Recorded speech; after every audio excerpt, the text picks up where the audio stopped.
حقیقی آزادی کی بات کرتا ہوں اس میں مختلف قسم کی ہے. آج ہم صرف وہ آزادی کی بات کر رہے ہیں جو کہ آزاد عدلیہ، جو رول آف لا امپلیمنٹ کرتی ہے اور جو قوم کو، لوگوں کو آزاد کرتی ہے، طاقتور کے ظلم سے آزاد کرتی ہے. فیوڈل کلچر کیا ہے؟ کیوں ایک وقت ہوتا تھا کہ اوپر سے انویڈر آتا تھا، جیسے افغانستان سے گزرتا تھا سیدھا وہ پہنچتا تھا دلی تک، کوئی راستے میں اس کو رکاوٹ نہیں ہوتی تھی، کیونکہ فیوڈل سسٹم کے اندر لوگ غلام ہیں. تو ان کو فرق ہی نہیں پڑتا تھا کہ کوئی باہر آئے، کیونکہ جو اوپر آئے یا جائے.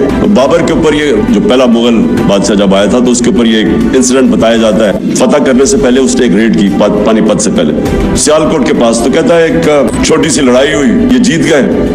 تو کہتا ابھی وہ شام کو بیٹھا دیکھ رہا تو لڑائی سے تھوڑی دور ایک کسان اپنا ہل چلا رہا ہے. وہ بڑا حیران ہوتا ہے کہ یہ اس کو کوئی فرق ہی نہیں پڑا کہ کوئی باہر سے فوج ہے یا لڑائی ہوئی ہے. وہ کسان کو بلاتا ہے شام کو، کہتا ہے تم بڑے دلیر آدمی ہو گئے کہ تمہیں فرق ہی نہیں پڑا کہ باہر سے کوئی فوج ہے یا لڑائی ہوئی. وہ کہتا ہے میرا کسان، میرا ہل چلتا رہا، مجھے کیا فرق پڑتا ہے کون آئے کون جائے، کیونکہ وہ تو آزاد ہی نہیں تھا. کیوں سارا قبائلی علاقہ اور افغانستان کیوں ہمیشہ اپنی آزادی کے لیے لڑتے ہیں؟ کیونکہ وہ آزاد ہیں. ان کا جو سسٹم ہے جرگا سسٹم، وہ بیسکلی ریپرزینٹ کرتا ہے. ان کی جوری سسٹم بھی بن جاتا ہے، ان کو انصاف بھی مل جاتا ہے اور ان کی آواز بھی ہوتی ہے، وہ پھر لوکل گورنمنٹ بھی بن جاتی ہے. جو آتا ہے افغانستان میں ہمیشہ وہ لڑنا اپنے آزادی کے لیے لڑتے ہیں. 80 سال انگریز کے خلاف قبائلی علاقے میں لڑتے رہے لوگ. جب ہم آزادی کی بات کرتے ہیں یہ یاد رکھیں کہ فیوڈل سسٹم جس کے اندر طاقتور کے لیے قانون، کمزور کے لیے دوسرا، اس کے اندر کبھی اس معاشرے کا پوٹینشیل اوپر نہیں آتا. جو انوویشنز اور انوینشنز ہیں وہ صرف آزاد